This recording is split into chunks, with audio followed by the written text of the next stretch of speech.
You know, folks, there's a lot of times I watch these Forbes Senate hearings and judiciary hearings and all the things they're discussing in the House and in the Senate, just to try to keep my ear to the ground as to what's going on, trying to get some kind of a feel as to what's coming down the pike.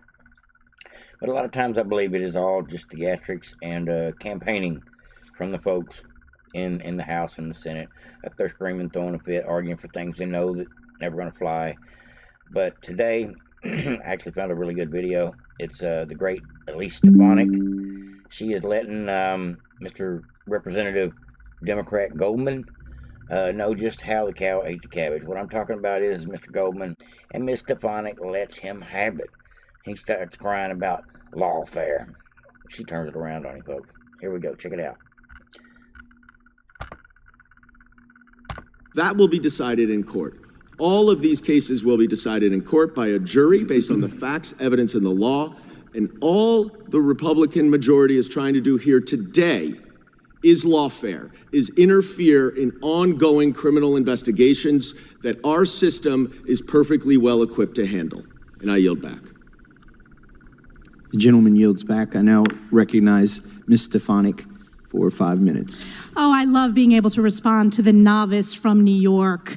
First of all, thank you so much for stating the obvious that political lawfare is in fact election interference. That's what we're seeing with the sham Alvin Bragg trial. Thank you also to the novice freshman member for New York, highlighting that withholding military aid to an ally for a political You catch that, folks? She's called him a novice twice already in her opening statements. Purpose, just like Joe Biden is doing to Israel. Always grateful for you stepping in it. Mr. Costello, in your opening statement, you said that in the over 50 years serving as a lawyer, you, quote, have never seen the types of politically motivated cases that have been brought in this presidential election season. These political cases are being used as a weapon of war to damage, defeat, or impede political adversaries and their allies. Instead of political warfare, it is lawfare, a cancer upon our collective judicial system.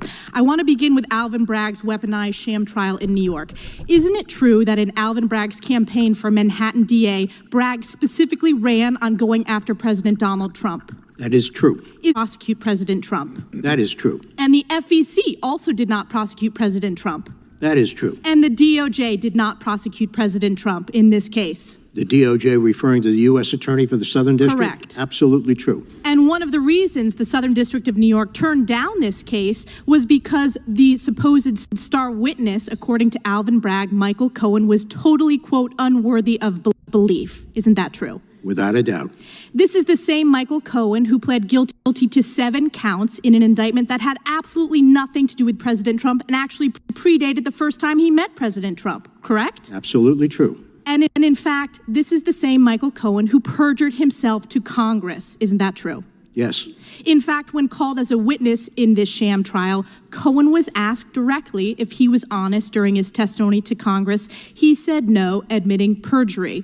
But it's not just Bragg's case that is a total sham and illegal political lawfare going after Joe Biden's top political opponent, Donald Trump.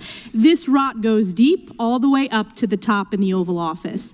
Because when Congress referred this admission of Cohen's perjury to Joe Biden's DOJ, isn't it true that the DOJ has refused to prosecute?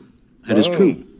Isn't it correct that Michael Colangelo, who was the 3rd highest ranking official in Biden's DOJ, was transferred to Bragg's office to run this weaponized prosecution of President Trump? Isn't that true? Not only true, but it's unheard of. Unheard of. It's a disgrace. Do you agree that this weaponization of lawfare goes straight to the top with the purpose of helping Joe Biden's failing presidential campaign? The circumstantial evidence definitely supports that. And the unconstitutional gag order on President Trump from New York Judge Merchan is unprecedented lawfare. As far as I know, absolutely. And let's go to the daughter of the judge. Isn't it true that she is raising millions of dollars off of this sham case? Well, I have to say I've read that in the media. I don't know it of my own knowledge. It is true. Thank you. One additional question. I want to talk about the rigged and unprecedented jury selection process. Isn't it true that Bragg's team asked the jurors if they followed Trump on social media? Yes. And isn't it true that they did not ask any of the potential jurors if they followed Biden on social media? Or Michael Cohen. Or Michael Yes. Cohen. Yeah. And isn't it true that 87% of the jurors said they voted for Joe Biden? That's true, Is this Wow. unprecedented and lawfare jury shopping? without a doubt. Without a doubt. Political lawfare for the purpose of election interference to go after Donald Trump. Do you agree? Totally. This is one of the reasons that Trump's polls continue to skyrocket, and it's why President Trump will win in 2024 to end the illegal and warped weaponization of the justice system, because if they can illegally go after Trump, they can go after anyone. I yield back.